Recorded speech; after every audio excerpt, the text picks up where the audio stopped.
Good morning my dear students, હું જયેશ ઉત્તાણી આપ સૌનું ઓનલાઈન વિડીયો લેક્ચર સિરીઝમાં હાર્દિક સ્વાગત કરું છું.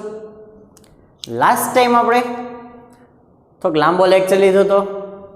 આઈ નો થોડાક તમે એવું લાગી ગયું છે કે આટલો લાંબો લેક્ચર્સ, આટલો મોટો લેક્ચર્સ ક્યારેક ક્યારેક બને, કારણ કે લાસ્ટ લેક્ચરમાં આપણે એમસીક્યુ કમ્પ્લીટ કરવા હતા. આપણે લગભગ 42 થી 45 મિનિટનો આપણે લેક્ચર બનાવ્યો હતો.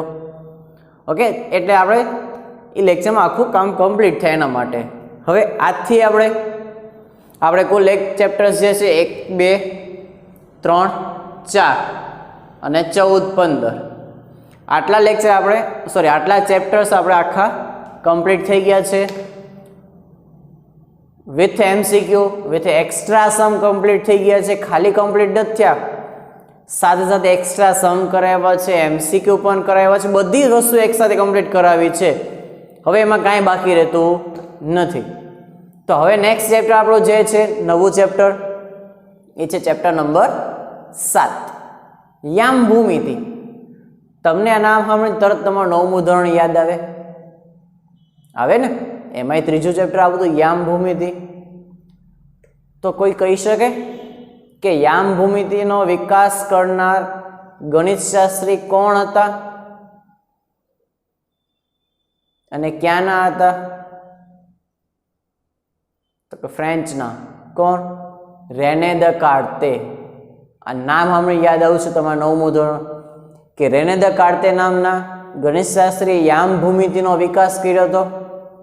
ઓકે, હવે યામ ભૂમિતિમાં હોય છે શું? પહેલાં તો આપણે એનો વેટેજ જોઈ લઈએ. આ ચેપ્ટર કેટલા માર્ક્સનું છે આપણા માટે બોર્ડમાં. તો આના કુલ માર્ક્સ છે 1 + 3, એટલે કે 4 માર્કનું ચેપ્ટર છે. બોર્ડમાં આમાંથી 4 માર્ક્સનું પૂછાશે બ્લુપ્રિન્ટ પ્રમાણે. 1 માર્કનો એમસીક્યુ આવશે અને બાકીના 3 માર્ક્સનો એક દાખલો પૂછાશે. ઓકે, 3 જેવા સ્વાધ્યાય છે, બહુ કંઈ મોટું ચેપ્ટર છે નહીં. તો હવે આપણે થોડીક શરૂઆત કરીએ યામ ભૂમિતિની. ચાલો, પહેલા તો એક્સ અક્ષ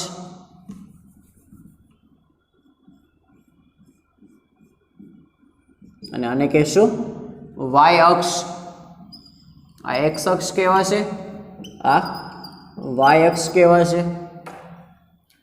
અહીંયા લખાય એક્સ, અહીંયા એક્સ પ્રાઇમ, અહીંયા વાય લખાય, અહીંયા વાય પ્રાઇમ. બંને જ્યાં છેદે છે એને ઉગમ બિંદુ કહેશું આપણે. આને શું કહેશું? ઓ, ઉગમ બિંદુ. ઉગમ બિંદુને યામ શું હોય છે? તો કે 0,0. ઓના યામ શું કહેવાય? 0,0. આ બેઝિક માહિતી 9મા ધોરણની છે, બેઠી જ હું બધું સમજાવું છું અત્યારે. આ બાજુ જોશું તો ધન કિંમત આવશે 1, 2, 3, 4. આ બાજુ જોશું તો માઇનસમાં કિંમત આવશે -1, -2, -3 ને -4. ઓકે, જમણી બાજુ ધન કિંમત આવશે, ડાબી બાજુ ઋણ કિંમત આવશે. ઉપર જશું તો ધન કિંમત આવશે, નીચે જશું તો ઋણ કિંમત આવશે. ઓકે, બિંદુ મૂકતા કે તમને નથી શીખવાનું, આ તો તમને ઓલરેડી ફાવે છે, આ તો જસ્ટ માહિતી માટે મૂક્યું છે. હવે આ એક્સ અક્ષ અને વાય અક્ષ એ બંનેના કારણે કુલ 4 ભાગ પડે છે. એ ચારેય ભાગને કહેવાય છે ચરણ. આ પહેલું ચરણ, આ બીજું ચરણ, આ ત્રીજું ચરણ અને ફાઇનલી આવશે આ ચોથું ચરણ. કુલ કેટલા ચરણ છે? તો કે 4 ચરણ છે. પહેલું ચરણ, બીજું ચરણ, ત્રીજું અને ચોથું. રાઈટ, આ વસ્તુ આપણે હમણાં ત્રીજા ચેપ્ટરમાં આવી હતી. એક બિંદુ આવ્યું હતું એમસીક્યુમાં કે આ બિંદુ કઈ જગ્યાએ આવે, તો કે કયા ચરણમાં? તો કે પહેલું, બીજું, ત્રીજું કે ચોથું. ત્યારે આપણે આન્સર સોલ્વ કર્યો હતો. આઈ થિંક ત્રીજા ચરણનું કોઈ બિંદુ આપેલું, 2 માઇનસ હતું એવું. ઓકે, હવે આપણે આગળ જઈએ એમાં. તો કે આટલી માહિતી થઈ ગઈ. ધારો કે આને શું કહેવાય? આ બિંદુ કયું છે?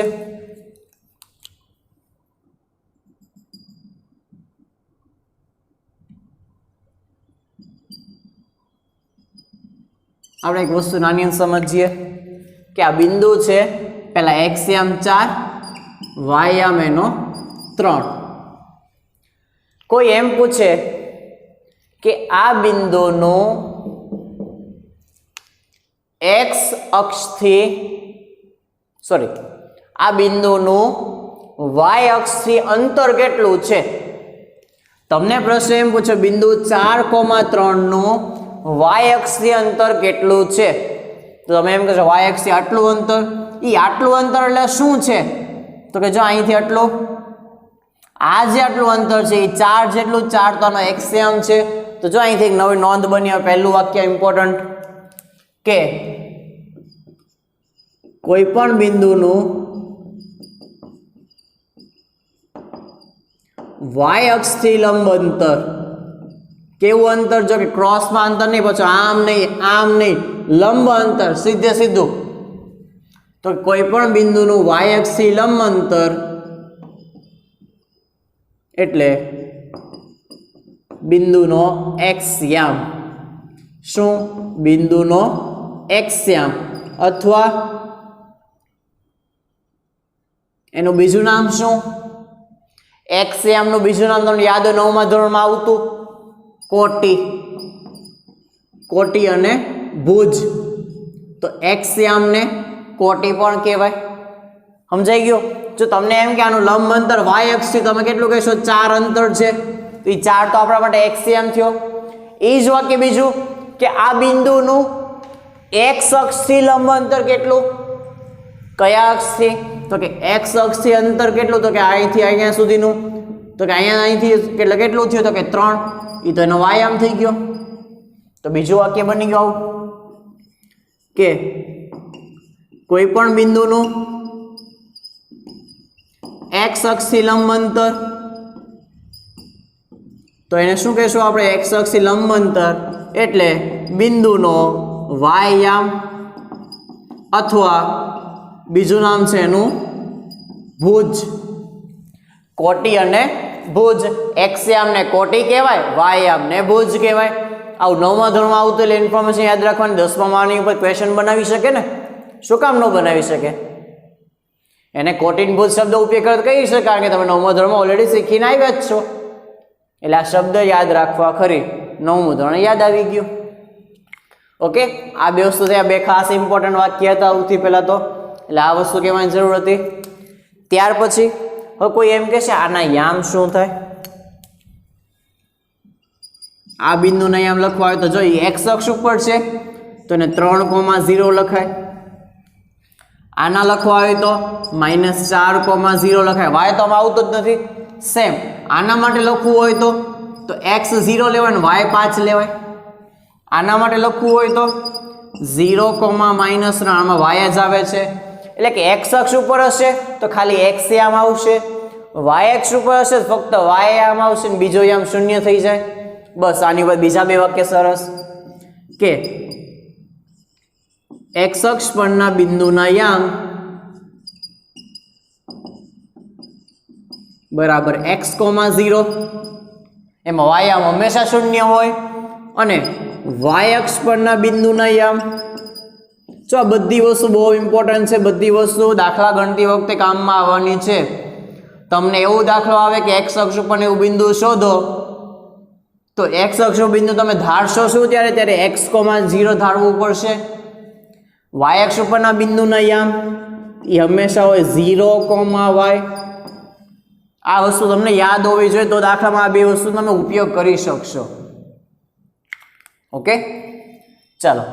ત્યાર પછી હવે જે એક વસ્તુ ખાસ કહું, હવે આ બે વસ્તુ તમે ભણ્યા ને એટલે તમને વસ્તુ સમજાઈ ગઈ. x યામ અને y યામ.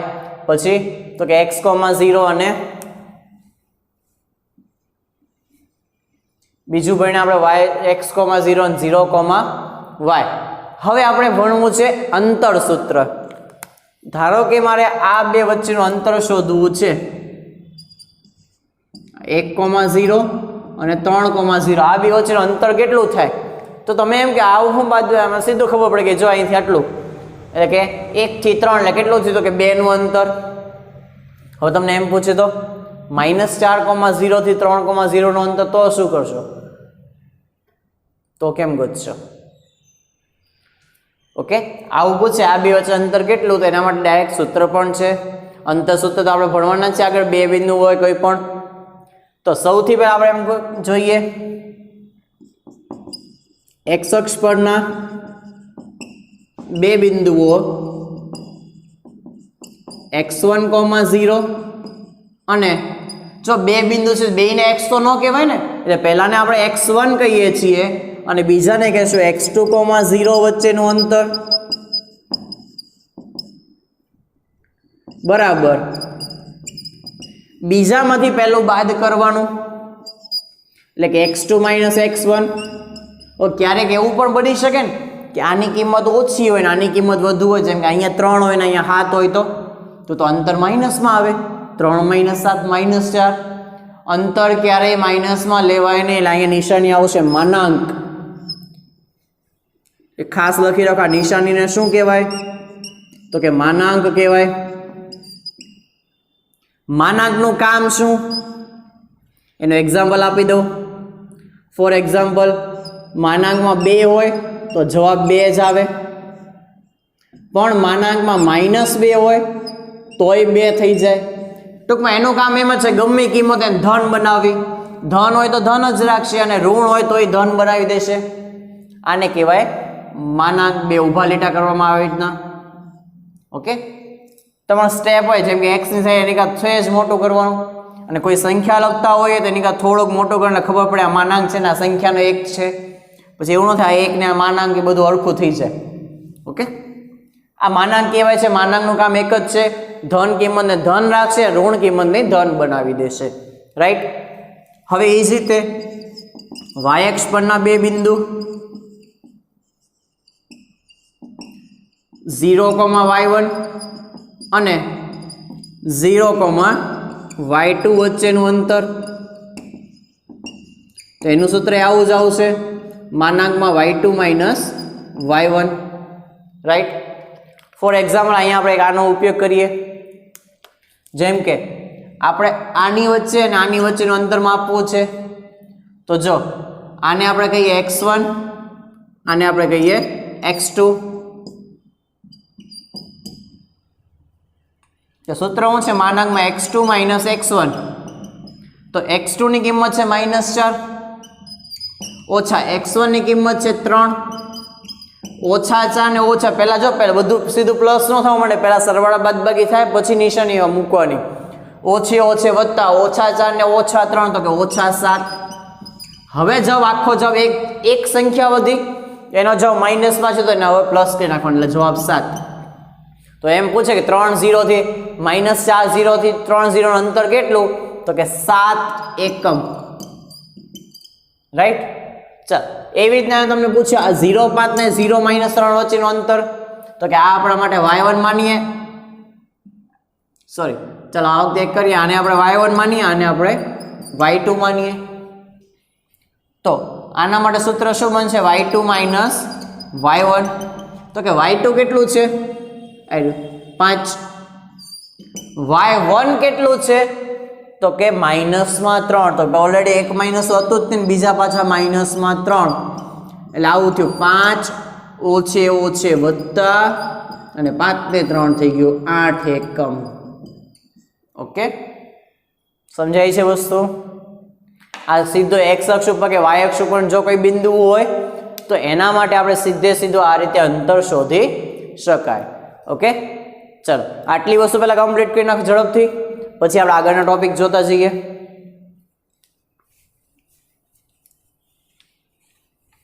ચલો હવે આલેખની કઈ જરૂર પડશે નહીં, આપણે જસ્ટ ખાલી રાખીએ. હવે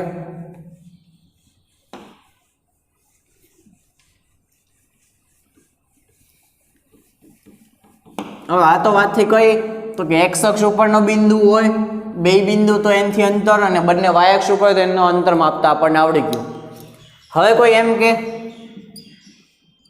કે આલેખ છે, એક બિંદુ અહીંયા છે કંઈક 1,2, એક બિંદુ કંઈક અહીંયા છે જેનું છે -4,3. એમ કે આ બે વચ્ચેનું અંતર માપો તો આવું અંતર કેમ માપશું? તો એના માટે એક અંતરસૂત્ર છે હવે જે આપણા મેઇન છે આખા ચેપ્ટર માટે અંતરસૂત્ર. તો કે અંતરસૂત્ર એટલે શું? તો કે એ થી બી ના અંતરને એ બી વડે દર્શાવાય. જો આપણે એ બી લખશું એનો મિનિંગ શું થશે? એ બી એટલે એ થી બી નું અંતર. સેમ વે બી થી એ ના અંતરને તો કે બી એ કહેવાય. પરંતુ એ બી અને બી એ હંમેશા સરખા થાય. તમે એ બી ગોતશો કે તમે બી એ ગોતશો એનાથી કોઈ ફરક પડતો નથી, બેયના માપ સરખા જ હોય છે. ચાલો હવે આપણે જોઈએ. ધારો કે એ ના યામ હોય x1 y1. જો બે બિંદુ છે, હવે તો યામ આવવાના છે. તો આને xy, આ x1 y1 હોય, આ x2 અને y2 હોય, અને b x2 y2 હોય. તો a અને b વચ્ચેનું અંતર ab બરાબર વર્ગમૂળની અંદર. હવે જો ખાસ પહેલા માટે x1 y1, બીજા માટે x2 અને y2. આમાંથી બીજામાંથી પહેલું બાદ કરવાનું એટલે કે x2 માઇનસ x1 એ આખાનું મૂકી દેવાનો સ્ક્વેર. વચ્ચે હંમેશા વધતા. પછી લેવાનો y2 અને y1 ની બાદબાકી, y2 માઇનસ y1 આખાનો સ્ક્વેર. બસ આવું સિમ્પલ સૂત્ર છે, કોઈ અઘરું સૂત્ર નથી બહુ. ખાલી ડાયરેક્ટ શું છે? આમાંથી આ બાદ કરો, આમાંથી આ બાદ કરો, બધાને સ્ક્વેર મૂકી દો, વચ્ચે વત્તા મૂકી દો. જો કાઉન્સ ઇન ધ માઇનસ આવશે બેમાં. x2 ઓછા x1 નો સ્ક્વેર, y2 ઓછા y1 નો સ્ક્વેર. વાત થઈ ગઈ પૂરીને. ઓકે, આ આપણું છે અંતરસૂત્ર. હવે આ અંતરસૂત્ર ક્યારેક કોઈ એમ કે મારે આવું કરવું હોય તો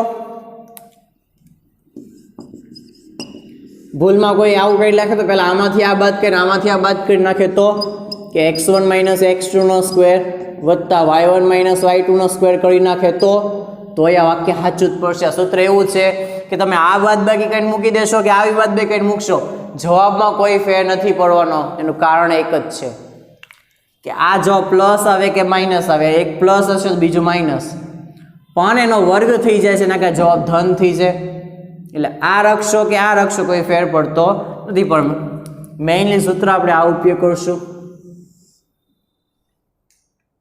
ઓકે, બાકી તમે જો આ સૂત્ર મૂકો તોય સાચું જ પડશે, એમાં ખોટું પડશે નહીં.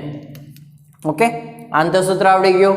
હવે આપણે અંતર્ગોતતા શીખી જશું. અને ખાસ એક આમાં એક એક્ઝામ્પલ લઈએ. હવે જેમ કે તમને એમ કીધું હોય અને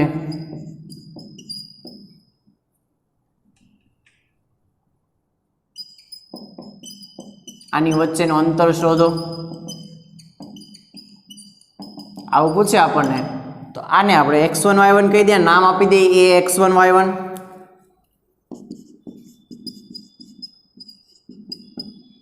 એટલે કે a 3,4, b ને આપણે કહી દઈએ x2 y2 અને b ના યામ છે 9,12. ચલો એ બી ગોતી. અંતરસૂત્ર મુજબ એ બી બરાબર વર્ગમૂળમાં x2 માઇનસ x1 નો સ્ક્વેર વત્તા y2 માઇનસ y1 નો સ્ક્વેર. સૂત્ર હું લખતો નથી અત્યારે, હું સીધું લખું. શરૂઆત હોય લખવું હોય લખવું, વાંધો નહીં. ચલો પણ તમારે તૈયારી કોણ, સૂત્ર વગર તમને લખતા આવડવું જોઈએ. ઓકે, ચાલો x2 માઇનસ x1, x2 કેટલું છે તો કે 9. તમારે અહીંયા કંઈ જોવાનું, નામ ખાલી આપી દીધા, વાત પૂરી. આમાંથી આ બાદ કરો, આમાંથી આ બાદ કરો. 9 માઇનસ 3 આખાનો સ્ક્વેર, 12 માઇનસ 4 આખાનો સ્ક્વેર. ચલો 9 માં 3 છે તો કે 6 નો સ્ક્વેર, 12 માં 4 છે તો કે 8 નો સ્ક્વેર, 6 નો વર્ગ 36, 8 નો વર્ગ 64, 36 64 સરવાળો કરીએ તો 100, અને 100 નું વર્ગમૂળ કરશું તો કે 10. એટલે a અને b વચ્ચેનું અંતર 10 એકમ છે એમ કહેવાય. આ થઈ ગયો અંતરસૂત્રનો ઉપયોગ. આ રીતે આપણે અંતરસૂત્ર લગાવી અને જવાબ ગોતશું. ઓકે, હવે એક આમાં ખાસ એક નવી વસ્તુ કે જો તમને એમ કે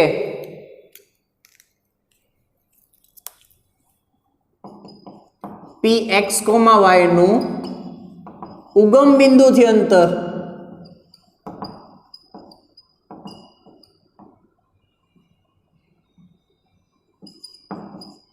હવે ઉગમ બિંદુને આપણે ઓ કહીએ છીએ. હવે જો સૂત્ર આ જ લગાડવું છે, x2 - x1 y2 - y1. આને x1 y1 કહેતા હોય ધારો કે, તો ઉગમ બિંદુને ઓ માટે આપણે શું કહીશું? x2 x1 y1 એટલે કે 0,0 ઓ માં તો આવશે. તો ઉગમ બિંદુ માટે બંને આમ શું હોય? 0 0. હવે અહીંયા 0 મૂકી દઈએ, અહીંયા 0 મૂકી દઈએ, વધશે શું? x2 નો વર્ગ y2 નો વર્ગ, અને આપણો જે બિંદુ હશે એ જ આવશે x અને y.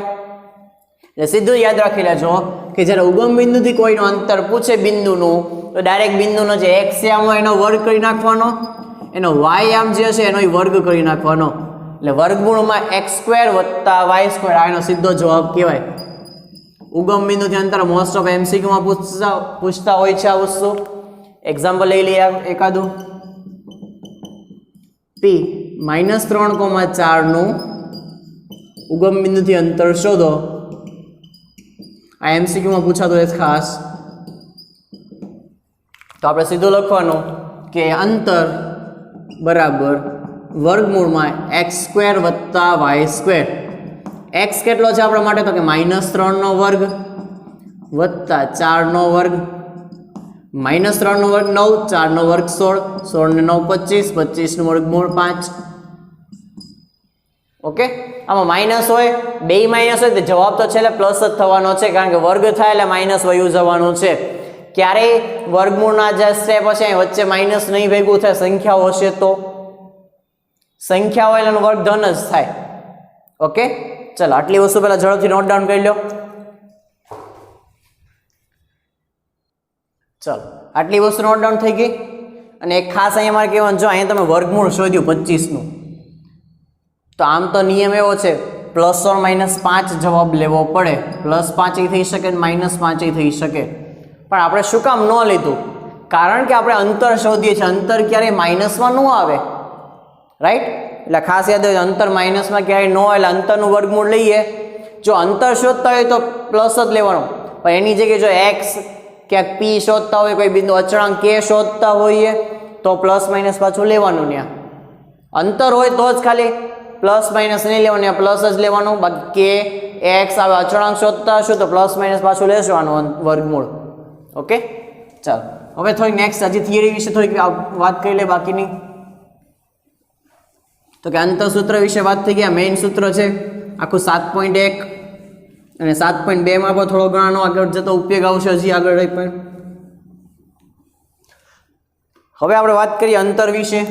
તો કે અંતર AB જે છે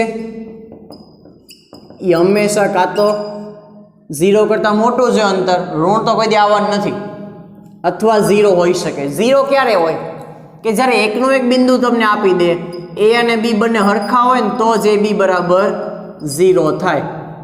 તમને એમ કે આ બિંદુનું આ બિંદુથી અંતર, તો કે અંતર કાંઈ થાય જ નહીં ને, અહીંથી અહીંયા સુધીનું અંતર એટલે 0 કહેવાય. એવું ક્યારે બને? જો બે બિંદુ સરખા હોય ને તો જ અંતર 0 આવે, બાકી અંતર 0 આવે નહીં. ઓકે, હવે ખાસ એક શરત જે છે સમરેખ માટેની, આ બધી શરત તમને આવડશે ને તો દાખલા આવડશે. દાખલે બદલા સાબિત કરો કે સમરેખ છે, સાબિત કરો કે આ બધા સાબિતી ટાઈપના પ્રશ્નો હશે બધા. સાબિત કરો કે આપેલા બિંદુ સમબાજુ ત્રિકોણના શિરોબિંદુ છે. સાબિત કરો કે આપેલા બિંદુ કાટકોણ ત્રિકોણના શિરોબિંદુ છે.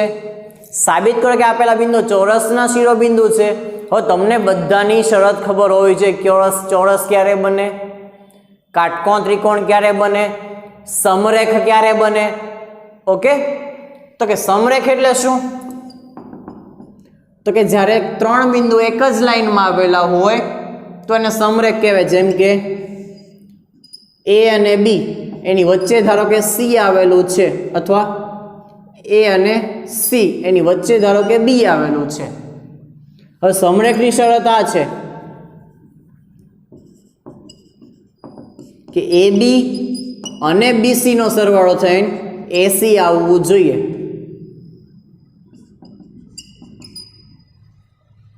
ઓકે, તો એમ કહેવાય કે A, B અને C સમરેખ છે, જેમાં B જે છે એ A અને C ની વચ્ચે છે, હવે શું હંમેશા આવું જ થાય, હંમેશા બી જ વચ્ચે આવે? તો કે ના, આવું બની શકે કે અહીંયા એ બી હોય, વચ્ચે સી આવે, તો શરત જુદી થશે. એસી વત્તા સીબી બરાબર એ બી. એટલે તમારે દાખલામાં એમ યાદ રાખવાનું, તમે 3 અંતર ગોતશો અંતર સૂત્રનો ઉપયોગ કરીને. કયા 3 અંતર? તો કે એ બી, બીસી અને એસી. તમારે જોઈ લેવાનું કે કયા બેનો સરવાળો થઈને ત્રીજું થાય છે, એના મુજબ લખવાનું કે આ બેનો સરવાળો થઈને ત્રીજું થયું અથવા બીજા બેનો સરવાળો થઈને ત્રીજું થયું લખવાનું. હવે અહીંયા જે આવ્યું હોય ને એ સૌથી મોટું અંતર હોય, એટલે આમ થાય સૌથી મોટું છે એટલે એ થી સી, તો એનો મતલબ કે બી વચ્ચે છે. જો આવું બન્યું હોય કે એસી વત્તા બીસી બરાબર એ બી, તો એનો મતલબ કે એ બી સૌથી મોટું છે, વચ્ચે સી આવશે. એટલે વચ્ચેનું બિંદુ આપણે આ રીતે નક્કી કરશું કે આ જે જવાબ છે એ આખો થયો, તો વચ્ચે બાકીનું વધ્યું બિંદુ આવશે, એના ઉપર નક્કી કરશું વચ્ચેનું બિંદુ કયું છે. તો કે સમરેખ માટેની શરત શું શરત છે? તો કે કોઈ પણ બેનો સરવાળો થઈને ત્રીજું અંતર આવી જતું હોય તો સમરેખ છે, અને જો બેનો સરવાળો થઈને ત્રીજું અંતર એકેય કેસમાં ન બનતું હોય તો સમરેખ નથી. ચલો, ત્યાર પછી આ સમરેખની શરત ભણ્યા. હવે ત્રિકોણ વિશે માહિતી લઈએ થોડીક. ધારો કે આપણી પાસે 3 અંતર છે, એ બી, બીસી અને સી. આપણે 3 બિંદુ આપ્યા છે, એ બી અને સી આપેલ હોય. હવે આપણે 3 વસ્તુ ગોતીએ, એ બી, બીસી અને સી. પહેલું, જો એ બી, બીસી એન્ડ સી ત્રણેય સરખા થાય તો ત્રિકોણ એબીસી સમબાજુ ત્રિકોણ થશે. એટલે કે આ સમબાજુની શરત થઈ ગઈ. બીજું કે જો કોઈ બે સરખી થતી, કોઈ પણ બે, અત્યારે ફોર એક્ઝામ્પલ એમ કહું કે એ બી ને બીસી સરખા થાય, એવું બની શકે એ બી ને એસી સરખા થાય. કોઈ પણ બે સરખા થાય ને ત્રીજું અલગ પડે તો ત્રિકોણ એબીસી કેવો કહેવાશે? સમદ્વિબાજુ ત્રિકોણ.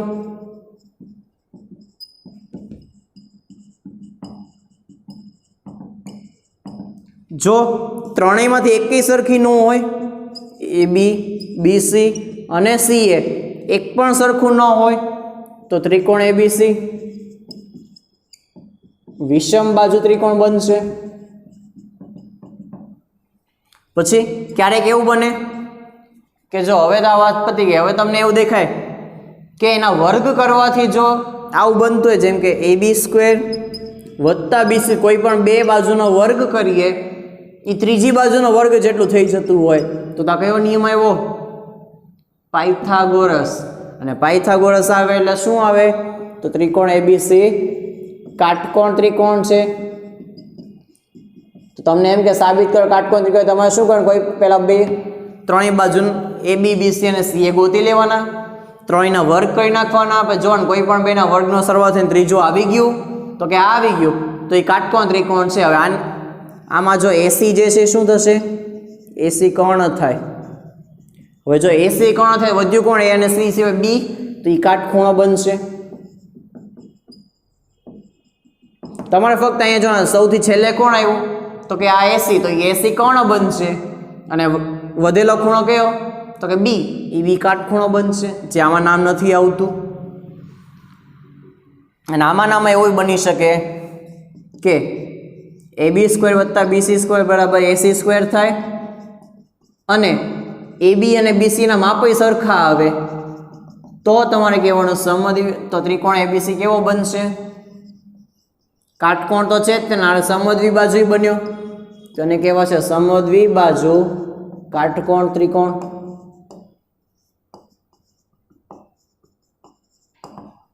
ઓકે, ત્રિકોણની શરત થઈ ગઈ. હવે જોઈએ આપણે ચતુષ્કોણની શરત બધી.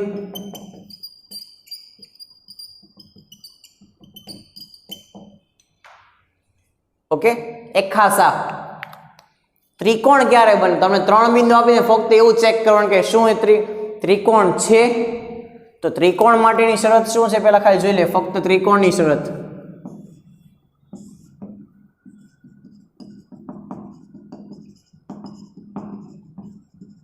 તો તમારે 3 શરત ચેક કરવાની, જેમ કે 3 બાજુ એ બી, બીસી અને એસી, તો કે એ બી વત્તા બીસી નો સરવાળો એ એસી કરતા મોટો હોવો જોઈએ. પછી બીસી વત્તા એસી નો સરવાળો એબી કરતાં મોટો હોવો જોઈએ, અને ત્રીજું એબી વત્તા એસી નો સરવાળો એ બીસી કરતાં મોટો હોવો જોઈએ. આમ તો આપણે એવું કાંઈ ન કરે, આમ તો ખાલી એટલું જ કહે, ધારો કે એબી તમારી પાસે 7 હોય, બીસી 5 હોય, એસી 10 હોય, તો કોઈ પણ બે નાની બાજુ કઈ છે? સૌથી નાની બાજુ તો કે આ બે છે. તો આ બે નો સરવાળો જે છે આની કરતાં મોટો છે, તો કે 7 + 5 એટલે 12, તો કે હા એ 12 આની કરતાં મોટા છે, તો બસ આ ત્રિકોણ શક્ય છે.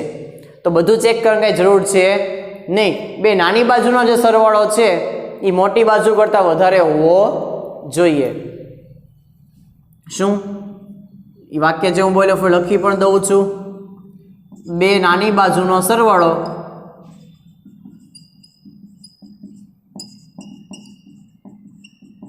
ગ્રેટર દેન મોટી બાજુ, એટલે કે બે નાની બાજુનો સરવાળો એ મોટી બાજુ કરતાં વધારે હોય તો એ ત્રિકોણ બની શકશે, નહીં તો ત્રિકોણ બનશે નહીં. જો આનું ઊંધું થઈ જાય ત્રિકોણ બની શકે નહીં. ઓકે, હવે છેલ્લું ફટાફટ આપણે ચતુષ્કોણની બધી શરત જોઈ લે સ્પીડમાં. ચતુષ્કોણ જે છે તેમાં બે ટાઈપના આવશે.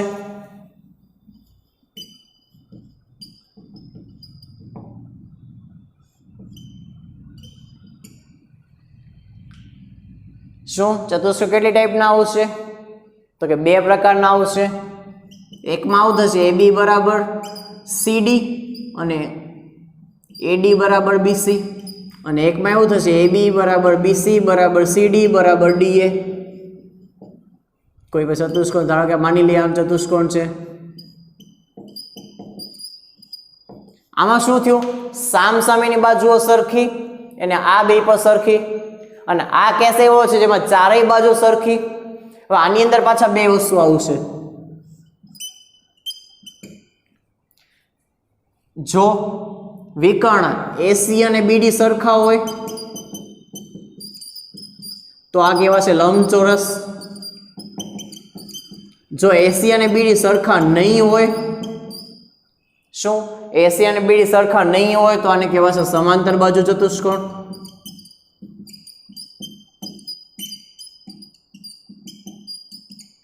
અને ફાઇનલી ઓલી બાજુ જઈએ, ચારેય બાજુ સરખી હોય બે ચતુષ્કોણ, કા સમબાજુ અને કા ચોરસ. જો આમાં વિકર્ણ સરખા આવશે તો બનશે ચોરસ. જો ચારેય સરખી હોય ને પછી વિકર્ણ સરખા હોય ચોરસ. સામ સામે સરખી ને વિકર્ણ સરખા હોય તો લંબચોરસ. સામ સામે સરખી હોય અને વિકર્ણ જુદા જુદા હોય તો સમાંતર બાજુ. અને જો આમાં વિકર્ણ જુદા જુદા આવે તો આને કહેશું સમબાજુ ચતુષ્કોણ. ઓકે, આટલી શરત તમારે યાદ રાખવાની છે. આની ઉપરથી આપણે આખો નેક્સ્ટ લેક્ચર જે 7.1 છે આટલી તમને જેટલું થિયરી આજ જેટલી પણ ભણાવી છે આના આધારે જ આખું ચેપ્ટર હવે આવશે. આખું ચેપ્ટર નહીં પણ સોરી 7.1 એના માટે તમને આટલી વસ્તુ તો કમ્પલસરી તૈયાર કરવી જ પડશે. એટલે ખાસ નેક્સ્ટ લેક્ચર સુધી આ બધી વસ્તુ તૈયાર થઈ જવી જોઈએ. એટલે હોમવર્કમાં બીજું કાંઈ આપતો નથી. હોમવર્કમાં જે આજે કરાવ્યું છે થિયરી લખાવી છે, બધી થિયરી જ હોમવર્કમાં તમારે 2 વાર કરવાની છે. હવે થોડુંક રિવિઝન સ્ટાર્ટ કરવાની જરૂર છે. એટલે સાથે સાથે થોડુંક એક્સ્ટ્રા વર્ક તમને આપતો જઈશ. જે કરાવવું હોય તો કરવું જ પડશે. હમણાં એક્ઝામ આવે છે એટલે થોડુંક એક્સ્ટ્રા વર્ક આવશે. આપણે રિવિઝન સ્ટાર્ટ કરીએ છીએ ચેપ્ટર નંબર પહેલાથી જ તે. તો જે તમારો ચેપ્ટર નંબર 1 છે એમાં આપણો સ્વાધ્યાય 1.1 કયો સ્વાધ્યાય? તો કે 1.1 જો હું ટેક્સ્ટ બુકમાં જોઈ લો એમાંથી કેટલા સમ કરવાના છે તમારે? તો કે એમાંથી 5 પ્રશ્ન. ઓકે, કુલ 5 જ પ્રશ્ન છે. તો કે ચેપ્ટર 1 માંથી સ્વાધ્યાય 1.1 પણ હોમવર્કમાં કરવાનો છે. સારું, આને આપણે થોડું ઘટાડી દઈએ. બસ એક વાર આ અને એક વાર આ. રિવિઝન તરીકે થોડા જૂના ચેપ્ટરના સ્વાધ્યાય લખવા પડે એ માટે તમે થોડું રિવિઝન થતું જાય, તમને બધું યાદ આવતું જાય. ઓકે, આ બે વસ્તુ હોમવર્કમાં તમારે કમ્પ્લીટ કરવાની છે. નેક્સ્ટ લેક્ચર મળશું. એની પહેલાં ખાસ આ જે કરાયું છે આ ઇમ્પોર્ટન્ટ છે બહુ. આના વગર તમને ચેપ્ટર આવડશે નહીં. ઓકે, તો ખાસ તૈયાર કરી રાખજો એટલે તો નેક્સ્ટ લેક્ચરમાં બહુ મજા આવશે. ઓકે, તો નેક્સ્ટ લેક્ચર મળશું હવે. Good bye.